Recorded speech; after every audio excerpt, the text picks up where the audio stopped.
Untuk kesepakatan sih Pak, kayaknya kira-kira waktunya 1 jam Pak. Oh 1 jam, oke. Nanti saya sesuaikan. Iya Pak. Berarti sampai jam berapa nih? Berarti sampai jam 3 lah ya? Iya Pak. Oke, karena kan ini yang tadi pembukaan. Oke, ini materi saya tentang kepemimpinan dan komunikasi di organisasi kampus secara umum. Leader secara umum. Beda antara pemimpin dan bos, itu pertama. Pemimpin adalah yang ini, kalau bos merintah-merintah, kalau pemimpin itu membersamai, jadi beda. Kepemimpinan ya dalam hal ini setiap kita adalah pemimpin. Nah, kalau dalam hadisnya orang yang Islam tahu bahwa setiap kita adalah pemimpin, memimpin setiap, paling tidak memimpin diri kita sendiri. Kalau dalam konteks BEM ada kepemimpinan kita. Nah, ini potret kita ya. Kalau kita nggak mau diatur begini jadinya tuh, coba mogok. Kenapa banyak macet? Karena banyak orang yang nggak mau diatur, tapi sok ngatur. Gitu. Yang ini semau gue, yang ini cuek, yang ini ada yang suka-suka, ada yang emang gue pikirin. Kalau organisasinya begini, macet organisasinya. Jadi tidak bisa kita organisasi itu berjalan seperti ini. Yang ini pengen seperti ini, yang ini pengen seperti ini. Nggak bisa. Yang ini pengen ke depan, yang ini pengen ke belakang. Ada yang pengen ke kiri, ke depan. Jadi beda. Jadi organisasi ini akan macet jika kita semaunya, jika kita cuek, jika kita tidak peduli. Ini pertama. Nah, saya nggak tahu nih, mudah-mudahan BEM kita ke depan lebih baik daripada sebelumnya. Yang sebelumnya sudah bagus. Tahun ini jangan sampai kejadian ini seperti gambar ini terjadi. Maka pentingnya kepemimpinan. Kenapa di sini? Tanya kenapa? Kenapa di sini macet? Pertama, tidak ada leader, ya kan? Tidak ada leader di sini. Semuanya mau ngatur, ya kan? Nggak mau diatur. Jadi leadernya susah. Kedua, komunikasi tidak jalan. Kan? Jika komunikasinya berjalan, maka macetnya ya bisa ini susah. Macetnya bisa diurai jika komunikasinya berjalan. Kalau ada kemacetan, ada pemimpin biasanya. Pemimpinnya siapa? Pak Polisi. Paling tidak dari sisi itu gitu, lihat. Terus kenapa dia bisa terurai? Karena orangnya mau diatur. Orangnya mau diatur kenapa? Karena ada punishment. Kalau tidak ikut aturan, ada punishment yang diberikan oleh polisinya. Ya kan? Macet ini terurai. Pemimpinnya dalam hal ini kalau kemacetan adalah polisinya. Yang lain ini diatur, bisa diatur. Ya kan? Kenapa mau diatur? Karena ada punishment. Kenapa ada punishment? Ada rule yang disepakati. Ya.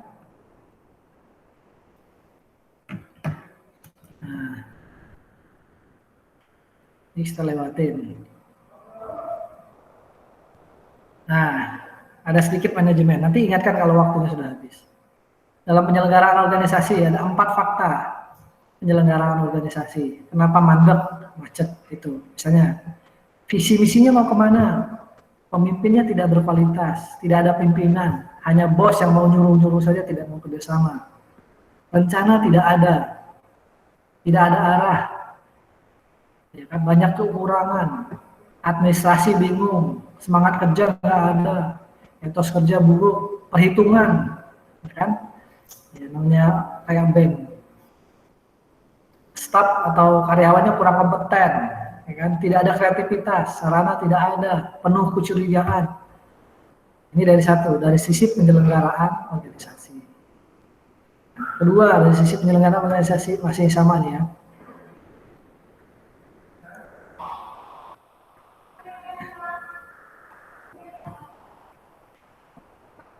Itu problemnya. Nah, dari sisi leadership, ada 7 problem fokus yang harus diperhatikan oleh seorang leader. Pertama, bagaimana pemahaman dan komitmen terhadap paradigma manajemen organisasi kampus. Jadi pikirkan, Harus komitmen pemimpinnya juga, pemimpin. Kedua, bagaimana cara mengambil keputusan. Ketiga, bagaimana cara berkomunikasi. Ini penting. Komitmen, cara mengambil keputusan, dan komunikasi. Ini titik penting pertama yang harus kita pegang. Yang kedua, bagaimana muatan yang ditawarkan dari ini.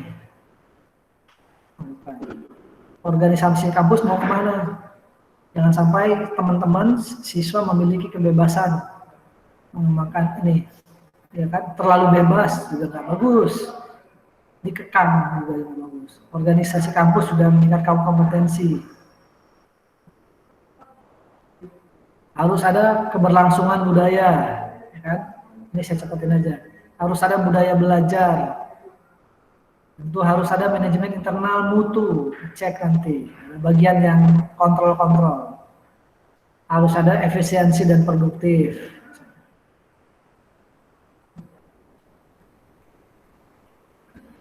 Nah, itu. Saya ingin bahas ini.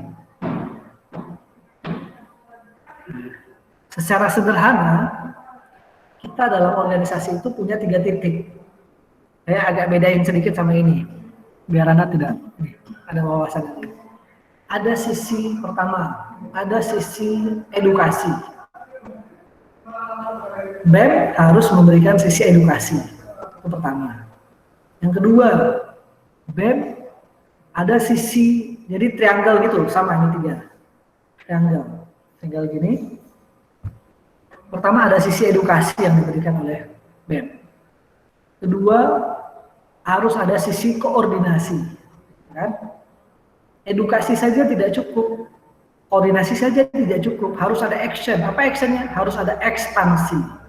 Jadi 3C ini harus jalan kalau kita dalam organisasi. Ada sisi edukasinya, peningkatan kapasitas diri tiap personil. Kedua, dari sisi koordinasi harus jalan. Nanti di sini tinggal dipikirkan. Dan ketiga, sisi ekspansi, actionnya. Nah, kalau tidak ada 3 sisi ini, hilang salah satu, kita koordinasi aja, ekspansi terus, tapi tidak ada peningkatan kapasitas diri, ya gitu-gitu aja. Ya kan? Edukasi, ekspansi, nggak ada koordinasi, nanti jalan sendiri-sendiri. Koordinasi terus, edukasi terus, tidak ekspansi, tidak berkembang organisasinya. 3 itu, 3C. Edukasi, ya, koordinasi, dan yang ketiga adalah ekspansi. Nah, sisi pengelolaan. Nanti di sini kalau bahasanya ada evaluasi, akreditasi. Kalau di sebuah sekolah. Kenapa penting evaluasi? Karena kita tidak cuma memprove, tapi harus berkembang. Apa manfaat evaluasi? Ada efektivitas, ada akuntabilitas, ada produktivitas, ada efisiensi. Ini saya cepetin nanti biar tanya jawab banyaknya. Ini saya cepetin, ini udah. Nah, kita harus punya perencanaan.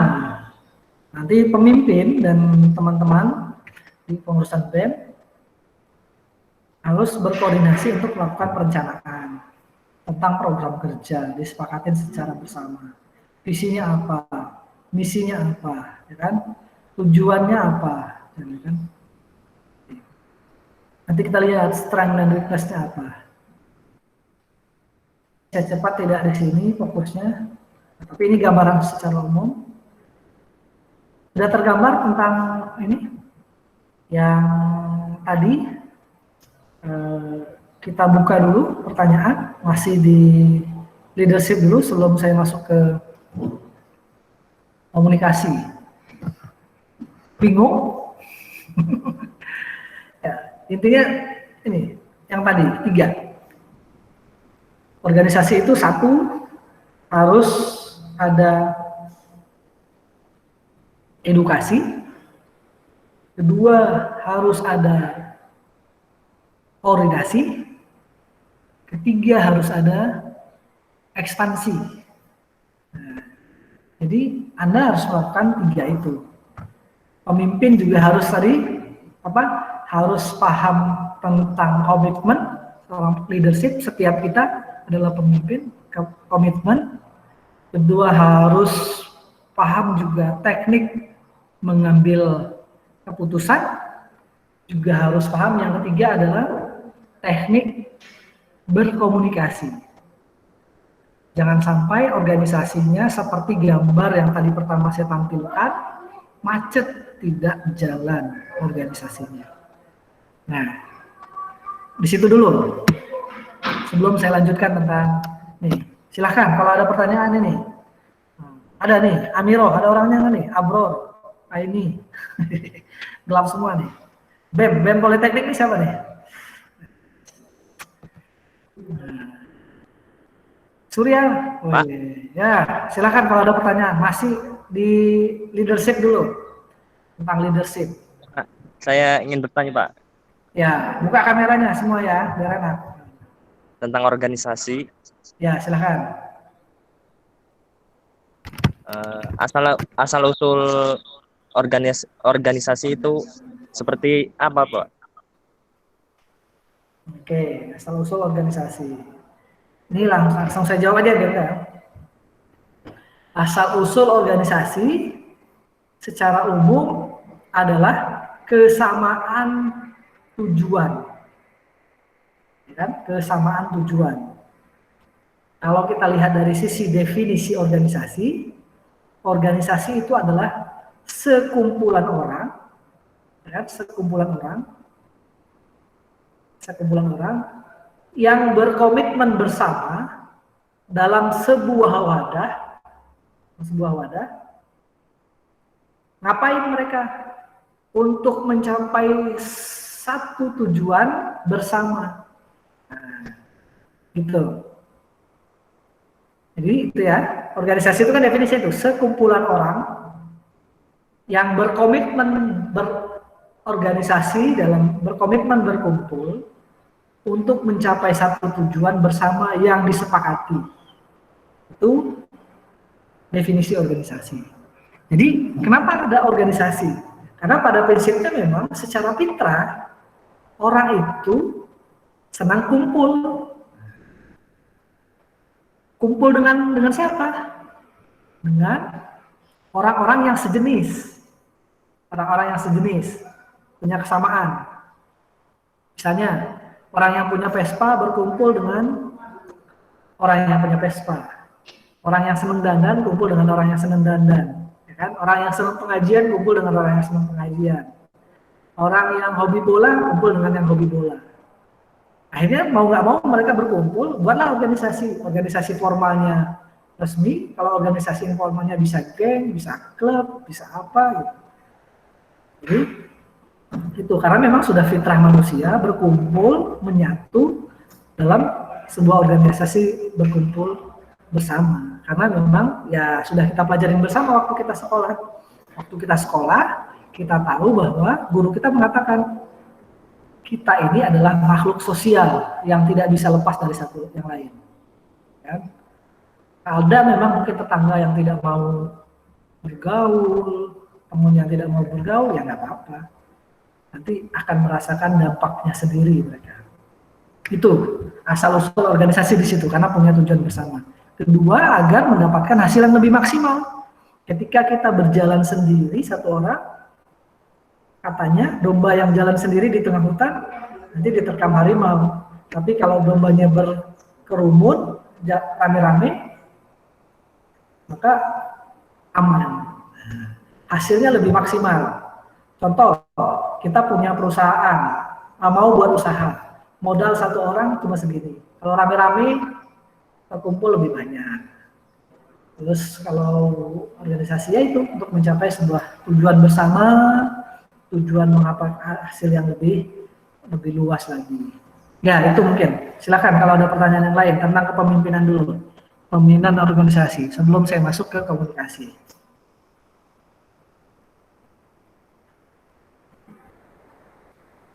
Silakan. Mana nih Adi? Ada orang nih Adi? Adi. Ada pertanyaan tentang leadership? Atau bingung? Bapak ini ngomong apa gitu.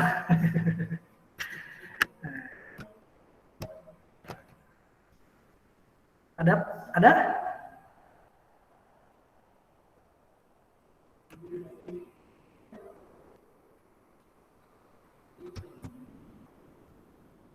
Ada ini? Tidak ada? Kalau tidak ada, saya lanjutkan ke yang berikutnya tentang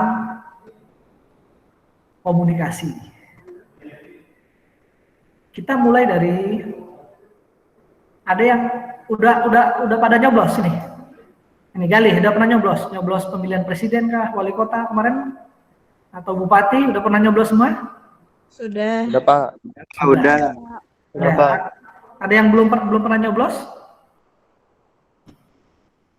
Nah, sekarang kita tanya, kenapa kita memilih calon itu, ya kan? Ya kan? Kenapa kita milih calon yang kita pilih itu? Kenapa? Karena komunikasi calon itu yang dia lakukan dengan berbagai cara sampai ke kita, ya enggak? Komunikasinya kan bisa written, bisa oral, bisa audio visual, bisa visual, bisa tulisan. Ya kan? Bisa audio visual, bisa video, bisa tulisan. Komunikasi publik dalam hal itu kampanye para calon sampai ke kita. Kita baca setiap pamflet yang ditempel di pinggir-pinggir jalan, kita baca setiap brosur, kita lihat TV yang dipasang, yang kita tonton, itu komunikasi, ya kan? Komunikasi itu secara sederhana kita rumuskan adalah cara kita menyampaikan pesan agar pesan kita tertangkap oleh orang lain. Ya. Saya menyampaikan pesan melalui media Meet ini dengan alat PowerPoint, ya, dengan internet yang tersedia, ini berkomunikasi. Saya berusaha menyampaikan pesan, ya kan? Pesan saya harus disampaikan oleh semua di sini, bisa melalui pendengaran, bisa melalui mata kita melihat, ya kan? Nah, itu. Nah, proses penyampaian pesan ini dari komunikator ke komunikan, dari orang yang menyampaikan ke orang yang mendengarkan, ya kan? Ada pesan di tengah-tengah ini. Dalam pesan itu biasanya ada barrier. Apa itu barrier? Barrier itu hambatan. Hambatannya apa? Ya banyak. Kalau suara, hambatannya jarak, hambatannya kejelasan, hambatannya bising. Dari luar banyak suara yang ini. Seperti hari ini mungkin ada tabrakan sama suara mobil, suara klakson, suara musik, gitu kan? Maka itu namanya barrier, hambatan. Nah, agar hambatan ini diketahui prosesnya, maka harus ada feedback. Komunikan menyampaikan pesan ke komunikator, harus ada feedback dari komunikan ke komunikator. Pesan dari orang yang mendengarkan ke orang yang menyampaikan, apakah pesan ini sampai atau tidak. Makanya kita perlu tanya jawab. Saya tanya tadi, siapa gitu kan. Tujuannya untuk melihat ini sampai nggak pesannya, orangnya mendengarkan atau tidak. Karena nih, kalau yang kameranya ketutup kan kita nggak tahu nih, orangnya tidur, orangnya ada enggak. Gitu doang. Nah, itu pesan secara umum gitu. Nah, ini saya izin share screen lagi.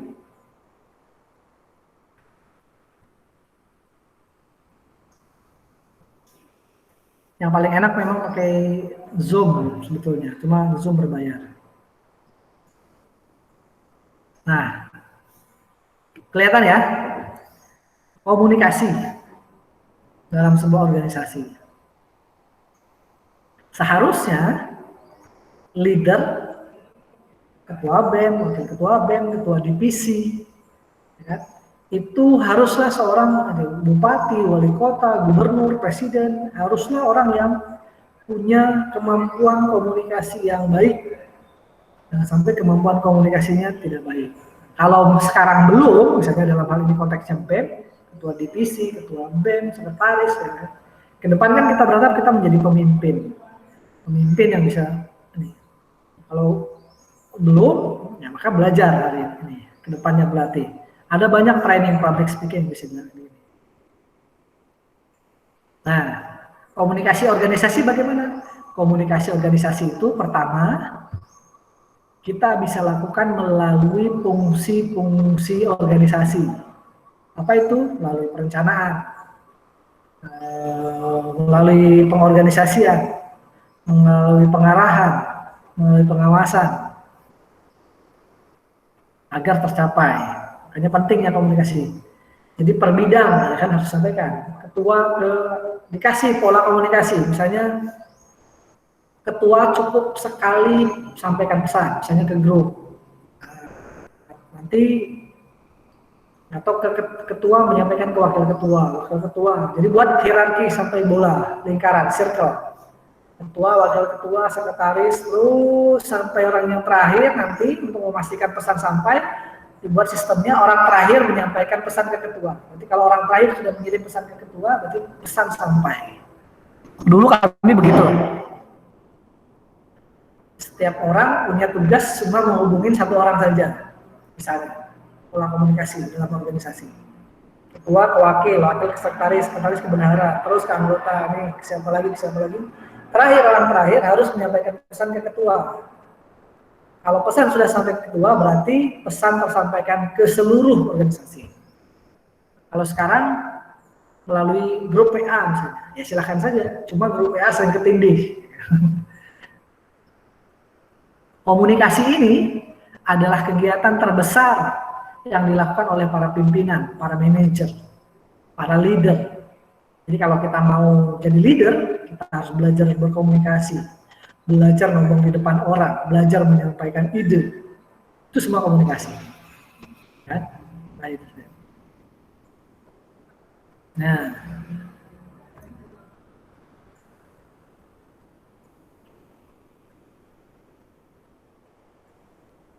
apa peran komunikasi? Komunikasi itu untuk mengarahkan perilaku, untuk mencapai tindakan yang terkoordinasi, yang C yang tadi, masih ingat ya yang 3C tadi ya, edukasi, koordinasi, dan ekspansi, untuk menyebarkan informasi, untuk membangun kepercayaan dan penerimaan. Nah, ini yang tadi saya jelaskan di awal. Ini gambarnya, ya kan? Ada orang yang menyampaikan pesan, ya kan? Yang menyampaikan pesan misalnya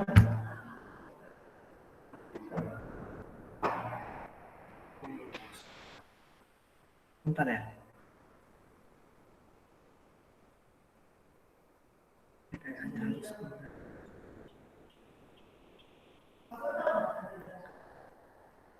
Nah, saya ganti device dulu.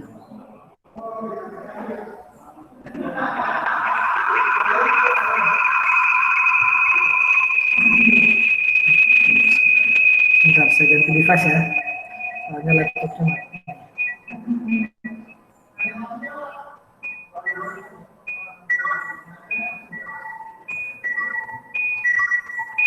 Kelihatan saya sering. Pak, sebelumnya saya ingin menanyakan, Pak.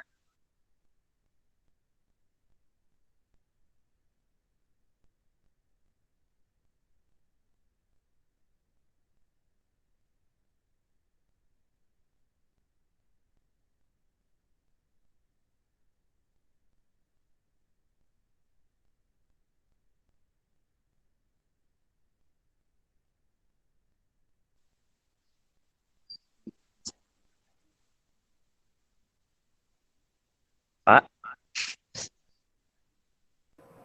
Ya, silakan. ya, saya izin bertanya, Pak. Saya ingin tentang komunikasi Yang saya tanyakan itu siapa sih yang pertama kali menciptakan bahasa kita, yaitu bahasa Indonesia, dan bagaimana cara melatih public speaking yang baik dan benar.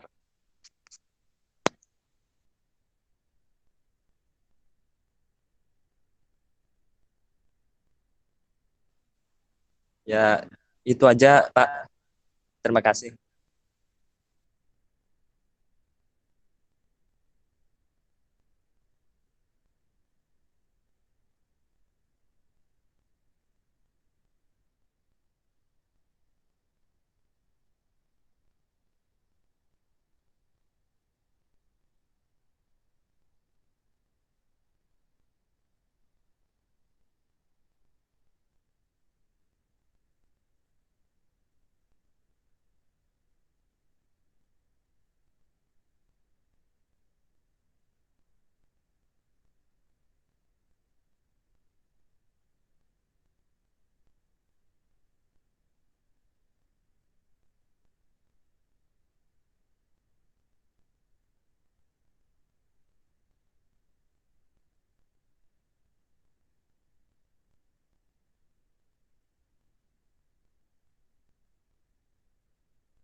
Suara saya kedengaran ya?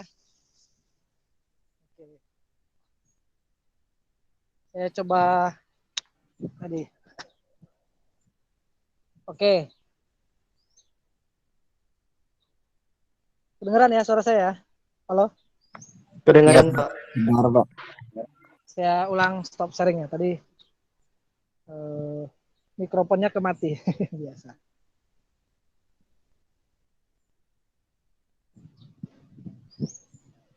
Ini lagi ganti device ya.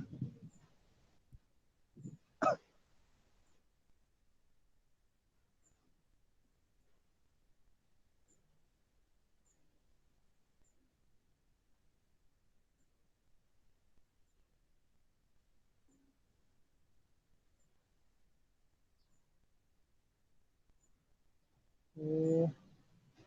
Cepatkan.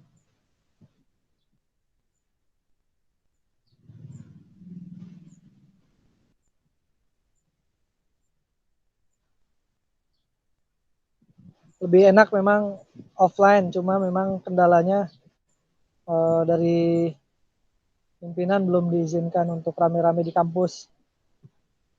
Kampusnya lagi proses sterilisasi, jadi ya tidak disarankan berkumpul-kumpul di kampus untuk 1-2 pekan ini. Jadi kalau ada tadi yang ke kampus disarankan nggak usah di kampus. Oke, kita tadi ada yang bertanya tentang bagaimana komunikasi yang baik, ya kan? Kalau kita lihat Komunikasi yang baik itu adalah komunikasi yang pesannya sampai, itu aja. Gimana pun caranya. Kalau dalam hal ini, misalnya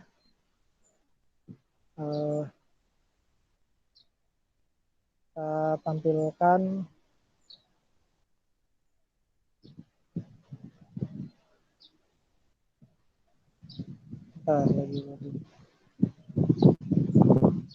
kalau komunikasinya tidak berjalan dengan baik, berarti pesannya tidak sampai. Kalau pesannya tidak sampai, nanti otomatis program-program yang dikerjakan oleh BEM itu tidak akan berjalan dengan baik. Nah, kalau untuk training-training public speaking ya banyak. Anda bisa mendaftar mulai dari yang gratis sampai yang berbayar.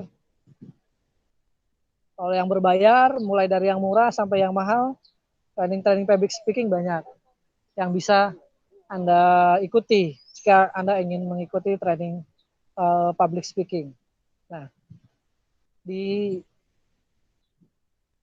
ada yang berbayar, Anda bisa buka di YouTube, misalnya ada YouTube Rahmat Shah yang waktu itu pernah menyampaikan materi ke Anda. Ada YouTube-nya, ada YouTube Academy Trainer, bisa. Itu. Nah, kita balik ke materi kita. Jenis komunikasi dalam organisasi, ya kan? Ada komunikasi dari bawah, ada dari atas, ada dari bawah. Ada yang dinamik. Nah, ini komunikasi yang lebih bersahabat antar kolega. Nah, apa yang membuat komunikasi itu menjadi buruk? Ini penting kita ketahui. Yang pertama adalah saling tidak percaya. Ketua BEM tidak percaya sama wakil, wakil tidak percaya sama ini, berkonflik, ya kan? Semuanya. Nah, kalau kita tidak saling percaya, berhenti. Organisasi batni. Ya susah. Nah, organisasi ini tempat kita meletakkan kepercayaan. Kedua, takut berkonflik. Nah, ketua nggak berani nyuruh-nyuruh, tapi ketua juga harus belajar bahasa yang enak. Jadi jangan ke dosen nyuruh gitu. Pas, tapi bahasanya tinggal diperhalus. Kurang komitmen, nah, ini yang susah. Kurang komitmen dalam berorganisasi tidak jalan. Terus kita jadi pengurus nama saja, tapi menghindari tanggung jawab, ya kan? Dan tak peduli dengan hasil. Misalnya saling tidak percaya itu, misalnya ini cenderung cari posisi aman, apatis, kayak tadi cuek, ya kan? Terlalu cepat mengambil kesimpulan sendiri, kita tidak, ada keputusan dari ketua atau dari teman, dari informasi, kita tidak melakukan kayak dalam bahasa Arabnya tabayun, verifikasi, check and recheck. Jadi akhirnya jadi buruk sangka. Kita tidak berani berkonflik. Kurang komitmen, nah ini nanti saya share juga penting. Kurang komitmen, tidak peduli hasil, kurang percaya. Ini tipe ini saya tidak bahas, tipe pemimpin. Nah, yang paling penting di sini tentang mungkin kiat dalam berkomunikasi. Sebaiknya bagaimana menghindari yang tadi, menghindari konflik, menghindari tidak percaya, menghindari tanggung jawab, menghindari orang-orang yang kurang berkomitmen. Pertama adalah mengembangkan pola komunikasi interpersonal yang sangat positif, yang hangat, menyenangkan. Hindari pola komunikasi yang negatif dan terlalu personal, ya kan? Dalam organisasi itu kita diminta untuk tidak baper, ya, jangan terlalu baper dalam organisasi.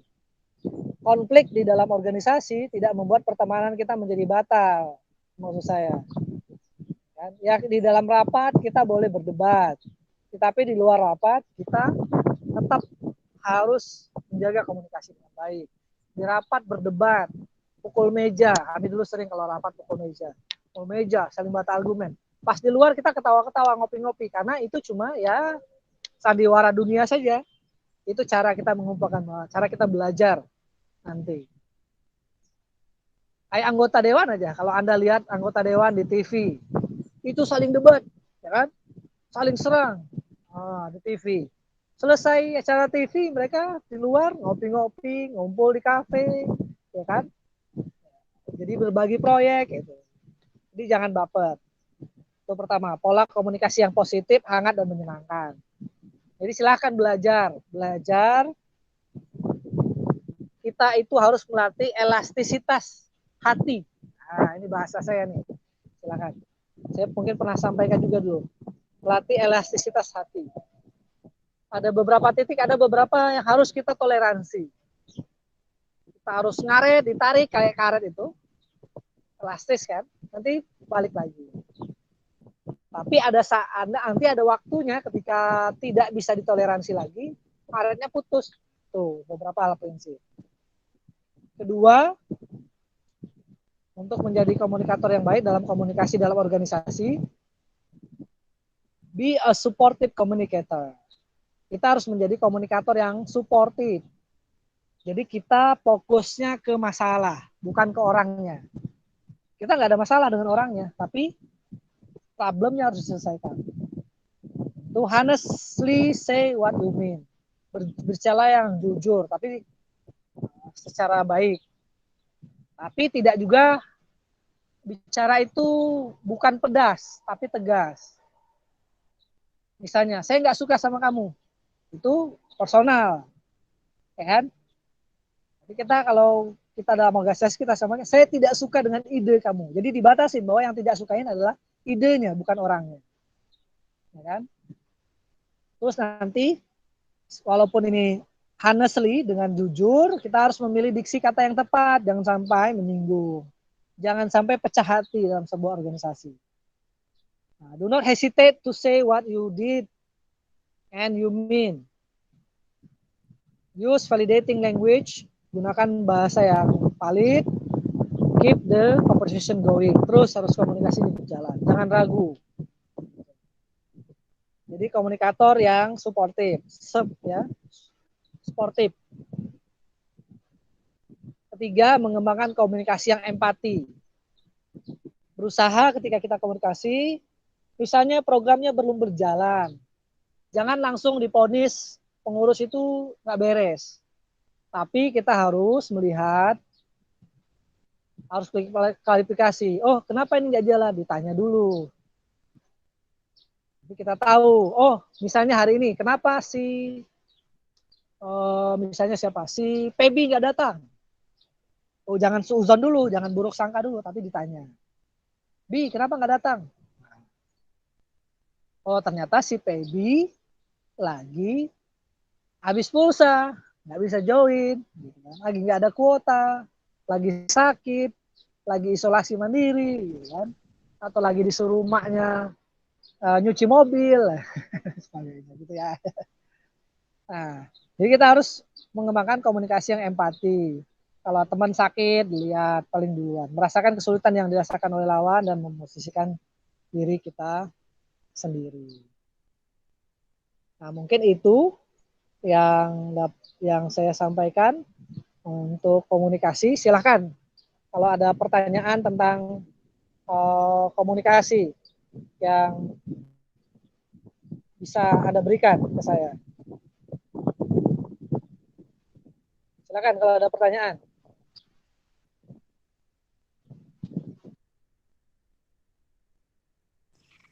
Saya mau tanya, Pak. Ini siapa yang nanya? Yulis. Ya, Yulis, silakan Yulis. Gini, Pak. Menurut Bapak, seberapa penting sih peran pembina untuk pengurus organisasi? Terus juga saya pengen tahu, sebenarnya target apa aja sih yang ingin pembina capai untuk organisasi tersebut? Dan apakah ada perbedaan peran pembina organisasi di sekolah dengan peran pembina organisasi di kampus? Oke. Terima kasih. Kalau dalam organisasi kemahasiswaan, peran pembina tidak selalu signifikan. Kalau di sekolah, iya, pembina yang mengatur segalanya. Kan? Mungkin yang dulu aktif di OSIS, di Pramuka, pembina mempunyai peran sentral. Tapi, di BEM ini pembina sebatas tempat berkonsultasi saja. Jadi saya tidak memutuskan sesuatu. Misalnya pembina siapa lah nih. Sebatas tempat berkomunikasi jika ada masalah. Kalau tidak ada masalah, cerita saja, Pak, kami ada kegiatan ini, ada kegiatan ini. Jadi perannya tidak terlalu sentral perannya. Organisasi kemahasiswaan itu di mana-mana tetap dijalankan sepenuhnya oleh mahasiswa, bukan oleh pembina, ya. Kita sudah dewasa, ya silakan menjalankan ini sebagai sebuah negara kita sendiri, ya kan?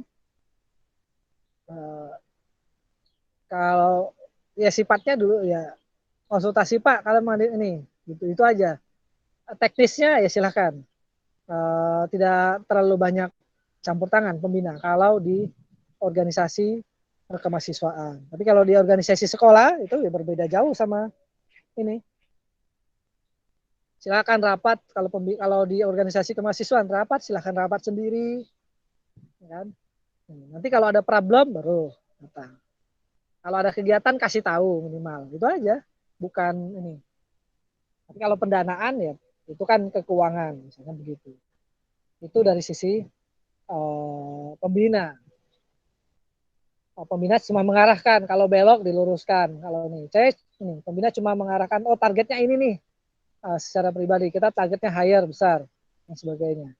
Jadi jangan menunggu pembina mengarahkan, ayo rapat-rapat. Oh itu bukan tugas pembina, ya kan? Di mahasiswa ya, itu udah silakan ketua berjalan. Saya terbiasa dari dulu membuat setiap organ itu berjalan masing-masing. Ya silakan ketua berjalan, sekretaris berjalan, program di bidang-bidang berjalan. Jadi kita tidak mengatur, silakan ini cuma dikoordinasikan saja. Siapa tahu ada masukan menjadi lebih besar programnya. Kalau target-target ya yang tadi saya ceritakan, kalau target secara pribadi dan organisasi kita, dan waktu itu juga disampaikan Pak Arief di pelantikan BEM, adalah bagaimana coverage area kegiatan BEM ini menjadi lebih besar. Kalau yang dulu cuma di internal kampus, keluar sekarang. Dulu tantangan saya kan belum direspon sama kepengurusan yang lama. Tapi alhamdulillah ini udah berjalan, udah luar biasa.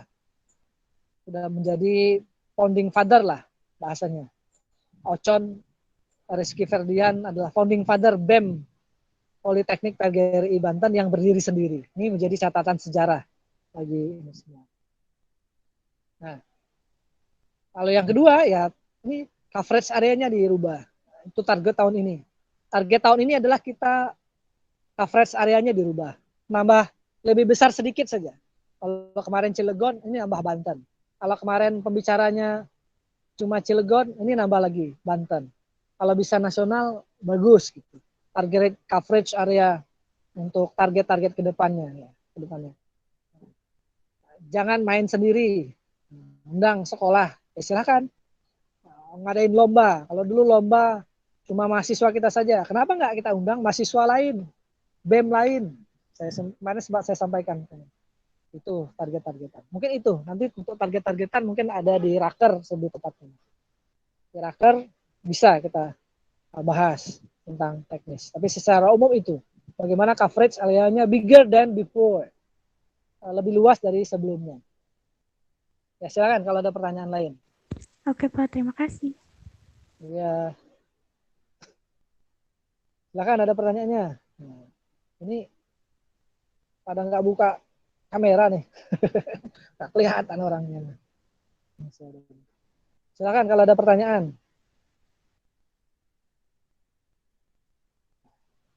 Intinya saya memberikan challenge saja. Memberikan challenge kepada kepengurusan BEM yang sekarang. Bagaimana kegiatan-kegiatan BEM ini menjadi lebih besar, lebih mandiri. Misalnya dalam hal pendanaan, misalnya kemarin saya tantang. Pendanaan, jangan ngandalin dari kampus dong kalau mau ngadain kegiatan besar. Kalau ngadain kegiatan besar ngandalin dari kampus, nggak sanggup kampus. Karena dana kemahasiswaan juga terbatas. Kenapa nggak? Misalnya, kemarin saya tantang. Kalau ngadain kegiatan, jualan. ya kan? Nah, kan ada bidangnya, kewirausahaan misalnya. Bidang, kalau dulu saya namain bidangnya itu Equin, ekonomi dan ekonomi dan ini investasi, ekonomi dan investasi. Ya kan, bidangnya dinamain sendiri, diadakan. Misalnya ada Hima mau ngadain pengadaan baju seragam, kelas mau ngadain jaket seragam. Oh, vendornya siapa? Vendornya BEM, BEM yang ambil proyeknya. Dapat untung satu baju 5.000 lumayan. Jadi uang kas, biasanya gitu kan? Perusahaan banyak ya, silakan Cilegon bawain proposal. Itu contohnya. Silakan kalau ada pertanyaan lain. Jangan saya ngomong sendiri nih. Ada orang yang respon nggak? Pak, saya ingin bertanya lagi. Ya, yang relevan ya pertanyaannya ya.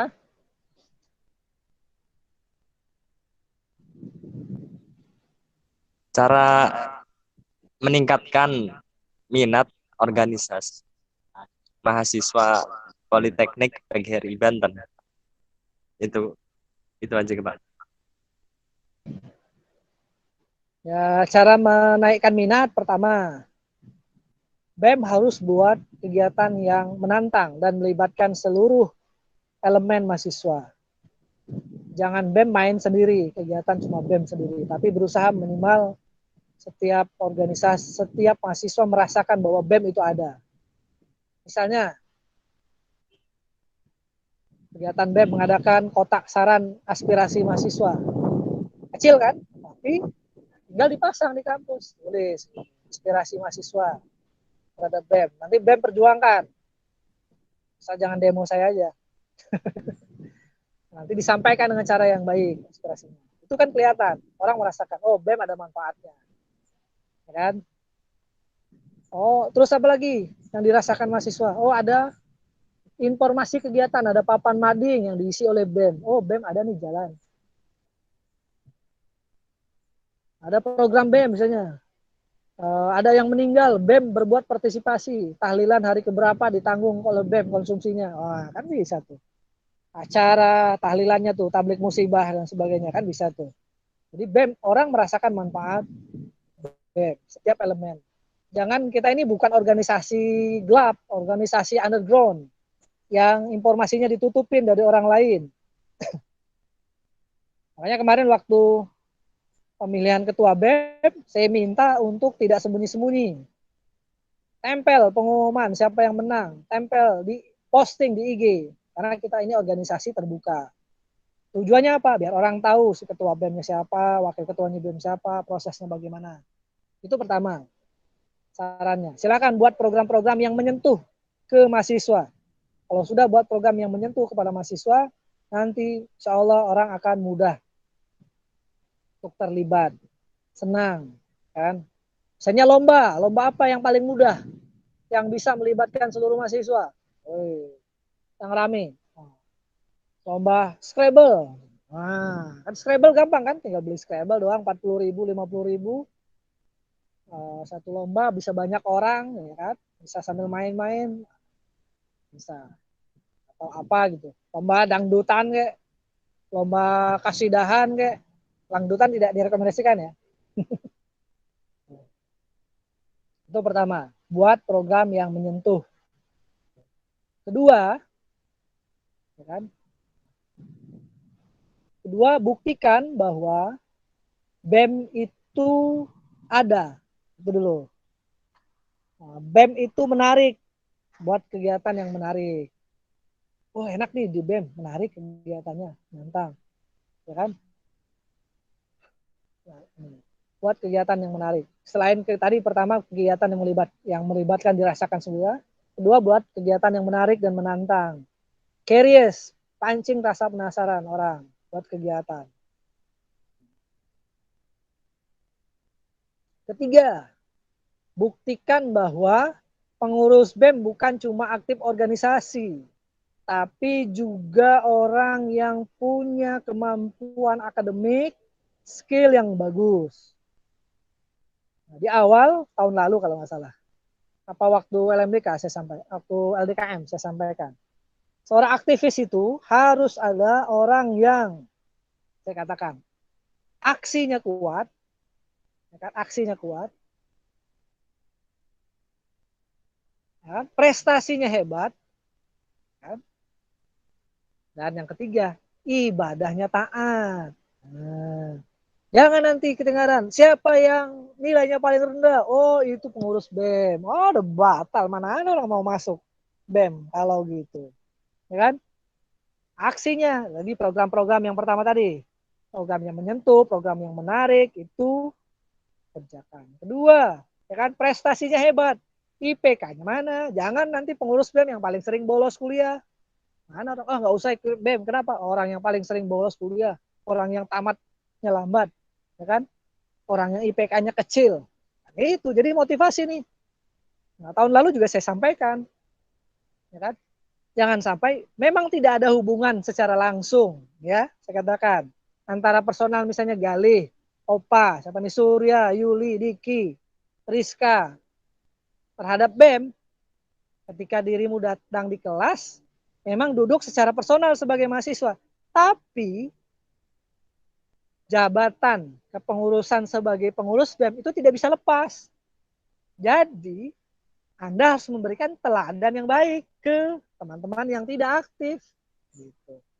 Jangan sampai nanti siapa yang mabuk-mabukan? Oh, itu orang BEM. Udah ketahuan hobinya mabok, gitu ya, teler. Siapa yang IPK-nya paling rendah? Pengurus BEM lagi, aktif organisasi lagi. Ya kan? Siapa yang pakaiannya urakan? Pengurus BEM lagi. Siapa yang malas belajar? Pengurus BEM lagi. Siapa yang nggak pernah sholat? Pengurus BEM lagi. Siapa yang kalau orang azan gitarnya nyanyi terus? Ngurus BEM lagi. Nah, mana orang mau gabung di BEM? Ya kan? Memang kita tidak bisa sempurna, tapi paling tidak kita berusaha untuk menjaga diri. Mudah-mudahan dengan aktif di BEM ini, kita bisa menjadi seorang aktivis yang aksinya kuat secara kegiatan, BEM-nya bagus banget, tingkat nasional bahkan saya berharap.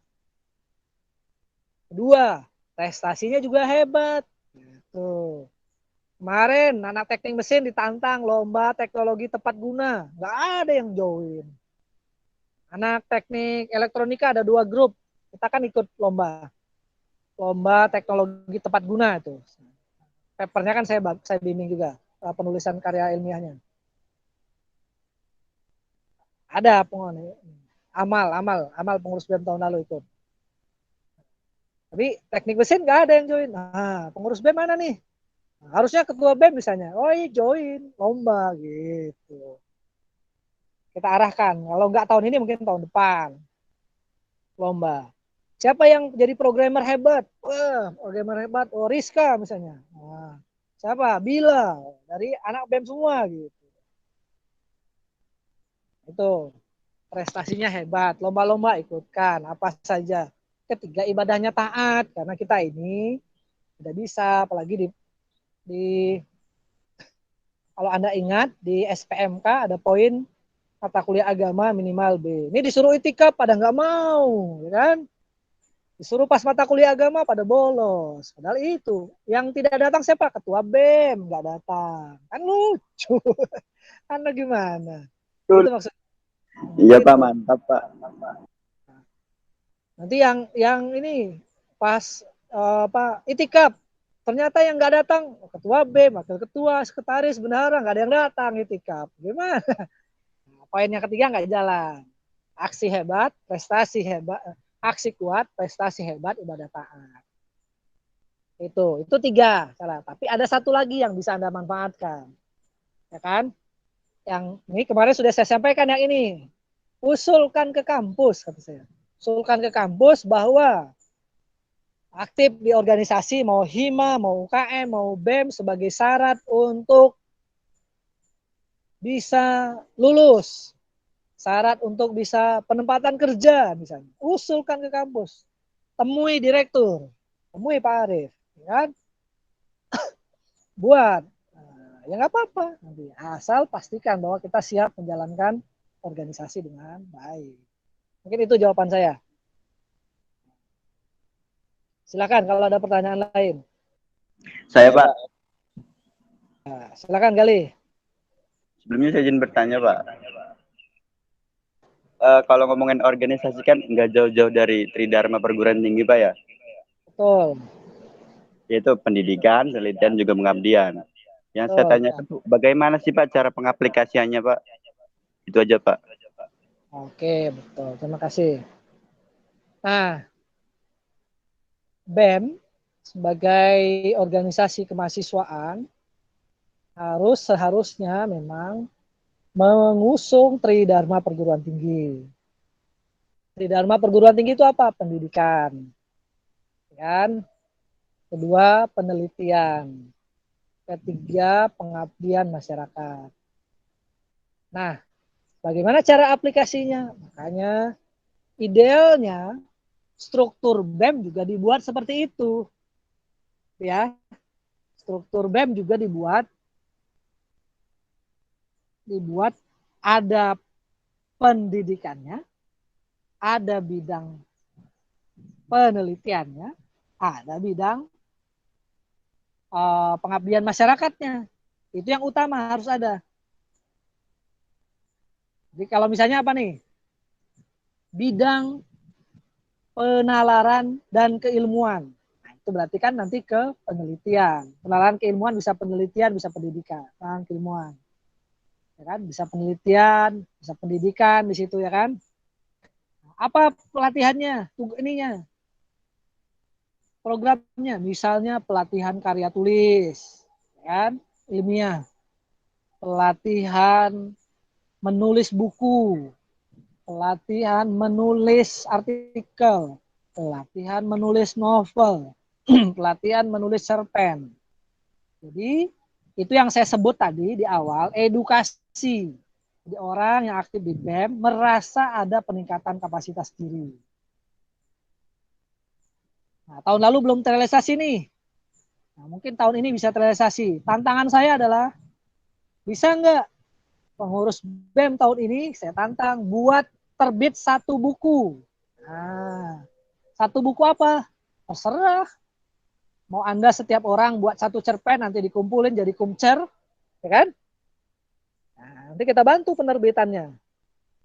Nanti dijual teman-teman, ya kan? Dijual ke teman-teman. Jadi menulis atau kalau Anda mampu tulis novel. Kalau mampu nih, ya itu satu bidang pertama. Ada bidang penalaran keilmuan, ya kan? Apa kalau di situ disebutnya litbang. Nah, litbang, penelitian dan pengembangan, bidang litbang. Saya ke bidang pengabdian masyarakat dulu. Harusnya Anda punya bidang. Bidang apa? Menteri Sosial. Menteri Sosial bidangnya apa? Bidangnya pengabdian masyarakat. Apa programnya? Oh, nanti bisa saya undang. Ada keponakan saya dulu jadi Menteri Sosial di UGM. Dia kuliah di jurusan psikologi UGM. Sekarang masih di Jogja. Sudah tamat. Baru tamat tahun 2020 kemarin. Ya, jadi Menteri Sosial di kabinetnya Patur kemarin itu. Ketua BEM-nya zaman itu Patur. Anda tanya apa kegiatannya? Nah, nanti saya undang beliau, bisa kalau mau. Kita undang beliau jadi pembicara. Upgrading tentang pengabdian masyarakat. Apa aja? Ada kegiatan-kegiatan yang bisa Anda lakukan. Pengabdian masyarakat. Udah dilakukan sih sebetulnya sebelumnya. Di zamannya Ocon ada bakti sosial, ada apa program kerjasama dengan dosen bisa dilakukan. Cuma bidangnya kalau nggak salah waktu itu bidang eksternal, kan? Bidang pendidikan, nah, bisa juga Anda nih. Kalau mau disatukan ya bidang pendidikan, penalaran dan keilmuan, bidang pengabdian masyarakat. Pendidikan lagi bisa diterapkan. Apa pendidikannya? Di situ bisa ada bidang minat dan bakat. Penerapannya pendidikan di minat dan bakat olahraganya. Minat dan bakatnya apa? Ya kan? Pendidikannya apa? Kita punya mata kuliah kewirausahaan. Ya kan? Di semester berapa itu lupa saya. Anda bisa buat program, Anda bisa buat bidang Equin, ekonomi, dan investasi. Ya, saya ngomong, kalau di beberapa tempat namanya bidang dana dan usaha. Jadi Menteri Equin, Menteri Perekonomian. Nah, bidangnya apa? Ekonomi dan investasi, Equin bahasa saya waktu itu. Saya buat bidangnya. Apa bidangnya? Anda buat warung misalnya di BEM. Itu kan bagian dari pendidikan, karena bagian dari wirausaha. Tuh. Nah, bidang yang lain silakan, bidang minat dan bakat, bidang kerohanian, itu bagian dari pendidikan juga, bidang kerohanian. Ada itu, jadi jangan jauh-jauh dari itu. Bidang yang lain misalnya apa? Pendidikan juga ada, bisa buat bidang kebijakan publik misalnya. Itu yang kemarin saya sampaikan. Jadi bidangnya itu tahun depan kalau yang jadi pengurus BEM, pesan saya bidangnya coba lihat bidang-bidang di pengurusan BEM orang lain di luar. Bidangnya itu ada bidang kebijakan publik, ada bidang dalam negeri. Dalam negeri nanti ngurusin kesekretariatan, ngurusin mading, ngurusin apa gitu ya. Bidang apa? Hubungan luar negeri misalnya. Tulis saja di situ apa bidang. Nanti tinggal dicocokkan. Mungkin itu sarannya. Jadi Tridharma itu masukin program. Pokoknya setiap program itu diusahakan kita berpikir tentang Tridharma. Oh nih, lomba olahraga ya itu masuk bidang pendidikan karena ada pendidikannya juga di situ. Itu mungkin. Silahkan kalau ada pertanyaan lain atau yang lain mau menanggapin. Kita diskusi aja nih. Waktunya 15 menit lagi nih ya. Kami janjinya sampai jam 3 kan.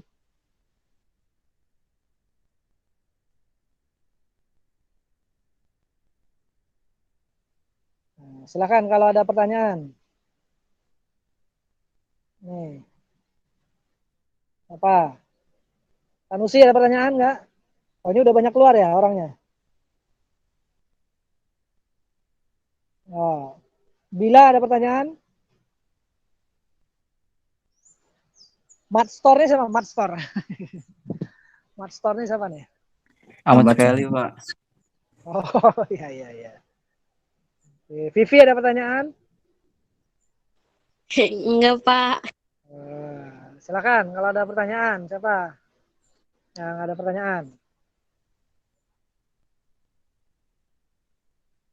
Pesan saya silakan. Rapat kerja udah ya? Raker pembahasan program kerja. Belum Pak, habis upgrading ini Pak. Oh ya, nanti silakan. Anda bahas program seperti Sayansara tadi ya, dibahas ini. Walaupun bidang-bidangnya masih menyesuaikan dengan yang sekarang, tinggal Anda masukkan program penelitian dan pendidikan masuk ke bidang mana yang fokus menggarap itu. Di setiap ini dipikirkan. Nah, kalau bisa Anda membuat time schedule. Nah, kalau dulu saya pengennya itu setiap bulan ada kegiatan. Kegiatan apa? Ya, apalah gitu. BEM terus yang adakan? Enggak juga, silahkan yang lain. Tapi Anda jadwalkan, misalnya gini. Bulan Agustus, Juli ada kegiatan apa nih? Orang libur kan? Oke, berarti BEM yang adakan. Misalnya apa? Webinar. Kan, webinar apa gitu. Training apa? Ada kegiatan satu. Kan? Terus nanti bulan Juli Agustus ada kegiatan nggak? Belum ada juga. Ya silakan. Siapa yang mau ngadakin kegiatan? Oh nanti bulan Agustus berarti bidang pendidikan. Kita ngadakan lomba misalnya. Lomba Agustusan, kan? Pendidikan. Jadi setiap bulan ada lomba. September ada kegiatan. Apa kegiatannya? Ya ada PSPL. Kan misalnya. Oke, udah 3 setiap bulan ada yang gede-gede ya yang kelihatan. Kalau yang rapat-rapat rutin ya silahkan aja. Mading, misalnya Anda IG update IG itu berjalan terus. Terus Oktober ada kegiatan apa? BEM capek nih misalnya. Ya udah, kita kasih waktu ke himpunan mahasiswa jurusan teknik mesin ngadain kegiatan. Terus nanti bulan Desember, Oktober, November ya silakan himpunan mahasiswa mana yang mau ngadain kegiatan, UKM mana, dijadwalkan Anda. Pokoknya setiap bulan ada kegiatan yang muncul Dan saya pengennya setiap bulan ada flyer yang muncul tentang kegiatan itu. Nah, di situ Anda berlatih. Nah, berlatih ada flyer yang ini. Nah, terus ya kalau ada 1 bulan 2 kegiatan, bagus. Tinggal waktunya saja yang jangan sampai bertabrakan. Oh, bulan Oktober misalnya BEM mau ngadain kegiatan pelatihan manajemen organisasi tingkat 1. Seluruh mahasiswa wajib ikut. Oktober awal, kan? Oh, ternyata himpunan mahasiswa manajemen informatika mau ngadain kegiatan, nggak apa-apa. Oke. Di akhir bulan, nggak apa-apa. Setiap bulan ada kegiatan, itu saya senang tuh. Pak Arif pasti juga senang tuh. Pimpinan pasti senang. Kampus hidup, ya semua. Jadi kan ini kampus ini rumah kita bersama. Kalau dulu yang merasakan sempat kuliah di PCI, ada yang sempat merasakan kuliah di PCI? Gali ngerasakan nggak dulu ya? Nggak ya?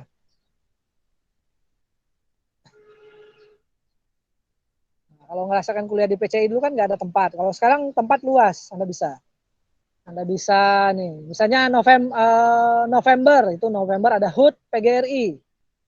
HUT Poltek PGRI. Ya, silakan lomba tingkat provinsi kah? Lomba tingkat Cilegon kah? Siapa yang ngadain? Oh, tuh kerjasama seluruh hima. Januari nanti teknik mesin ngadakan.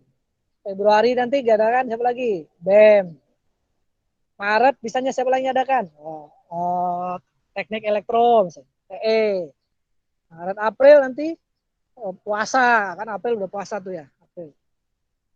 Boleh kegiatan bersama. Mungkin itu, silakan kalau ada pertanyaan lagi. Itu 10 menit lagi.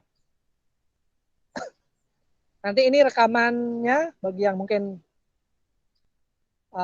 belum menyimak, nanti akan saya share rekaman video ininya. Ini ada rekamannya, ini saya record soalnya. Silakan kalau ada pertanyaan atau ada yang didiskusikan. Enak kok di BEM, saya lama di BEM. Saya itu kuliah, jangan diikutin tapi. Saya itu kuliah 6 tahun. Kena skorsing 1 tahun, karena saya dulu demo rektor. Rektor kampus saya tuh, kampus negeri saya demo, sampai kita tarik-tarikan kancing baju rektor semua copot. Nah, itu jangan ditiru. Dulu. Ya pernah jadi ketua, saya mulai dari sekretaris UKM, dulu, Forum Studi Islam, sekretaris umum pernah, ketua Forum Studi Islam pernah. Di himpunan mahasiswa saya ketua Departemen Penalaran Keilmuan.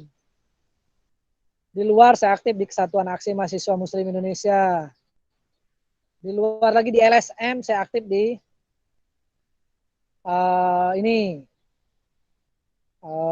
Iqra Generation. Aktif banyak saya organisasi waktu kuliah. Terus naik semester saya pernah jadi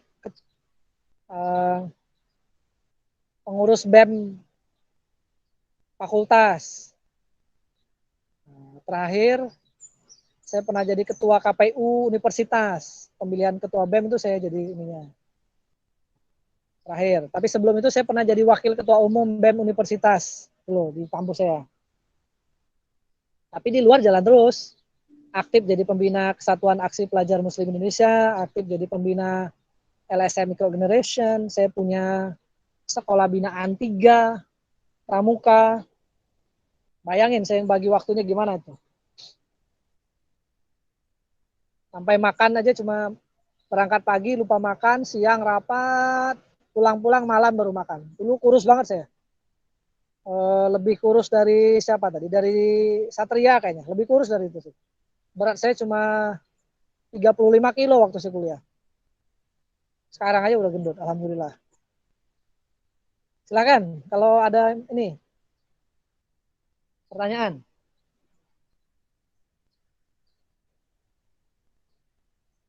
Ada? Pak, saya izin bertanya, Pak. Ya, silakan topik. Bagaimanakah caranya berkomunikasi antara yang aktif dan pasif itu bisa menjadi lancar, Pak?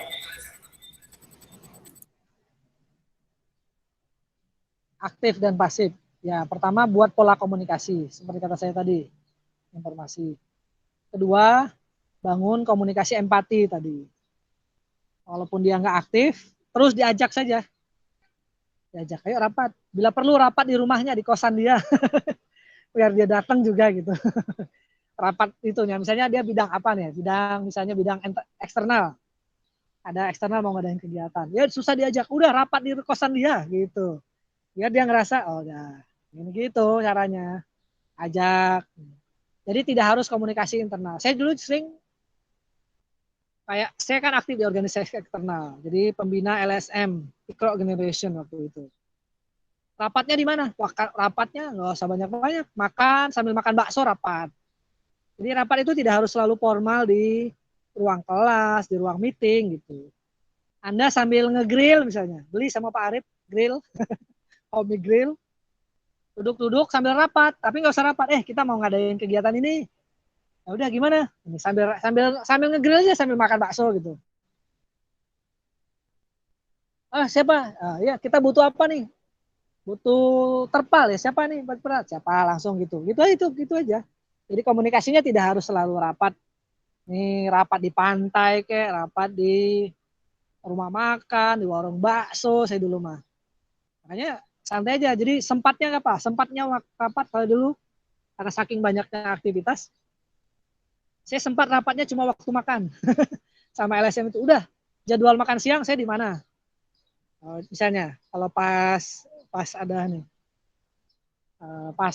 pas lagi nggak ada duit buat jadwal makan siang, rapat makan siang, ditraktir gitu kan. Nah, gitu tuh. Rapat di warung bakso. Nah, udah sambil rapat, ya kan setengah jam lumayan ya. Lumayan setengah jam. Sambil ngobrol, sambil rapat. Udah selesai kerja. Gitu. Dulu nggak punya handphone, nggak punya WA. Ya kan? Nah, ya komunikasinya gitu, kerja. Nanti minggu depan kita rapat lagi di sini ya. Sambil makan jam sekian. Oke, ambil makan lagi. Tinggal ditanya progresnya gini. Nah, sekarang lebih mudah sih. Anda bisa rapat sambil makan, sambil online.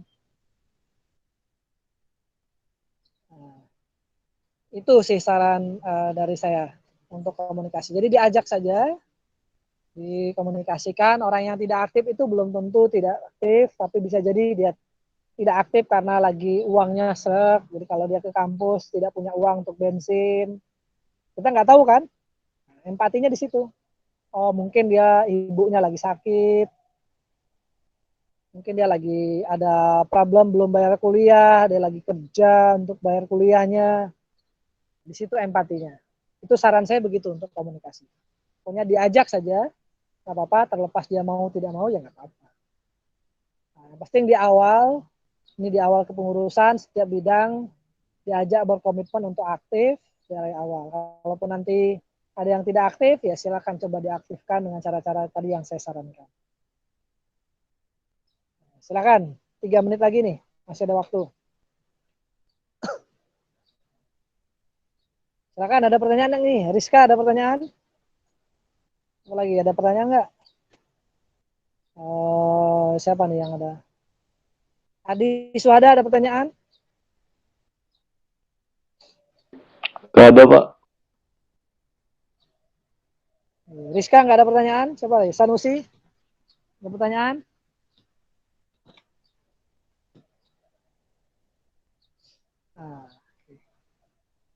Nah, saya panggil malah lab Sanusinya. Ya, intinya semangat saja sih. Ini proses belajar. Nanti siapa tahu dengan Anda proses ini, nanti salah satu di antara Anda ada yang jadi anggota dewan, ada yang jadi kepala dinas, ada yang jadi bupati, jadi wali kota, jadi camat. Kita nggak tahu rezeki kita keluar, kita tahu ada yang jadi manajer, paling tidak dari sini Anda belajar bagaimana menjadi seorang pemimpin, bagaimana mengelola organisasi. Memang kendala terbesar di mana-mana adalah keaktifan, ya. Tapi ini menjadi PR bersama. Bagaimana Anda ini? Mudah-mudahan menjadi. Mungkin itu yang dapat saya sampaikan. Saya kembalikan semua ke moderator. Tadi moderatornya siapa? Terima kasih. Assalamualaikum warahmatullahi wabarakatuh. Waalaikumsalam warahmatullahi wabarakatuh. Waalaikumsalam warahmatullahi wabarakatuh. Hatur nuhun punten, terima kasih Pak. Terima kasih saya ucapkan kepada Bapak Febi Arma Putra yang telah menyampaikan materinya. Semoga apa yang disampaikan tadi bisa bermanfaat bagi kita semua. Amin amin ya rabbal alamin.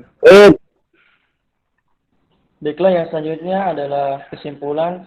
Untuk kesimpulannya adalah organisasi adalah suatu wadah atau sekumpulan orang yang bekerja sama dengan terstruktur untuk mencapai tujuan tertentu.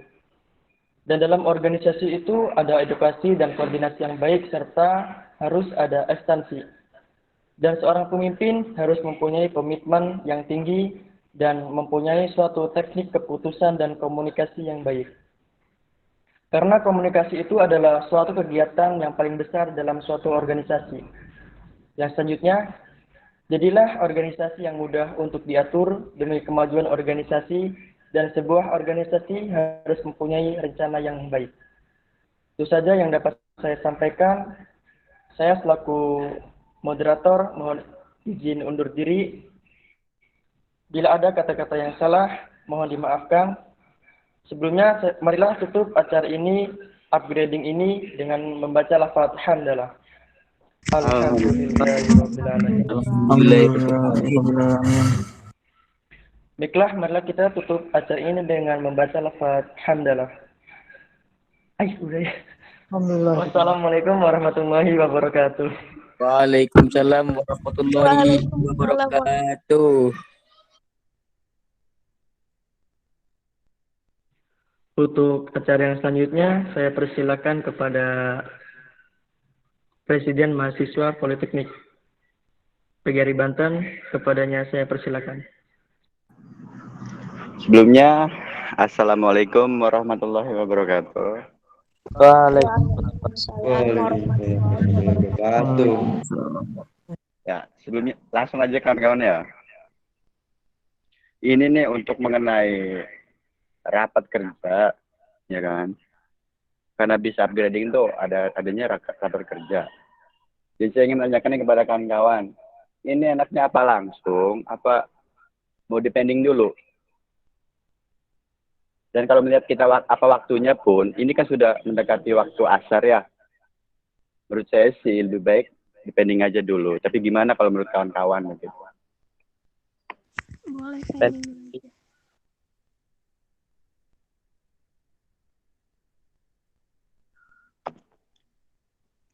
Gimana kawan-kawan?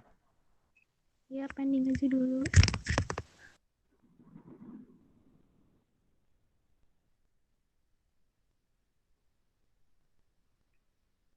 Gimana kawan-kawan? Mau dipending dulu atau mau langsung nih? Pending aja dulu, Kak. Pending. Kalau lain gimana? Iya, pending dulu aja. Langsung. Langsung. Kalau langsung ini mendekati waktu asar, kalau menurut saya ya agol gitu waktunya.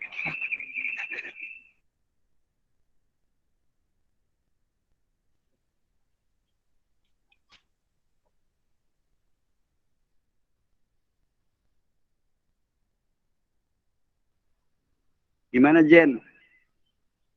Mau dipending dulu tah?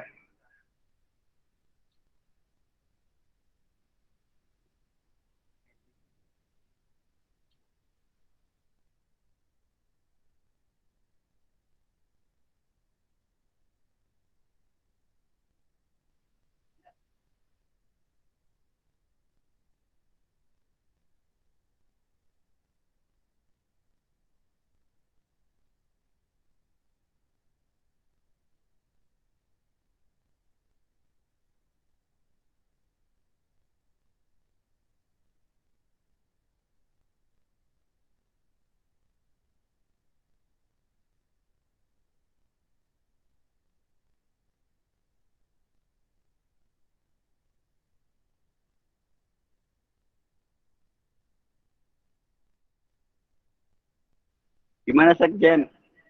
Mau lanjut apa gimana nih?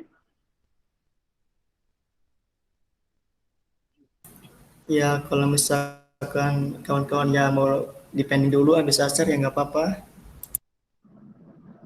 Iya, tapi yang bersuara cuma 2 orang doang, gimana nih? Pending dulu aja, lanjut abis asar. Yaudah, kalau sepakatannya begitu ya udah, saya pending dulu ya. Baiklah, mungkin itu saja yang bisa dapat saya sampaikan. Kurang lebihnya mohon maaf. Saya kembalikan kepada moderator. Apabila tapi kembali. Udah nggak ada moderator, Pres. Bukannya belum selesai. Mungkin dipending aja dulu untuk keluar meet. Dan nanti akan dibuatkan meet terbaru lagi gitu. Biar kawan-kawan yang lain juga ikut gabung gitu kan. Karena ini adalah rapat kerja untuk kebersamaan BEM. Ya, siap. Oke. Kasih waktu Jen buat masuknya.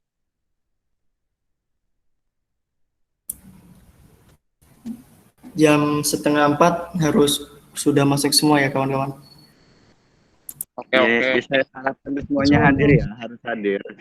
Jangan segelintir orang aja. Oke.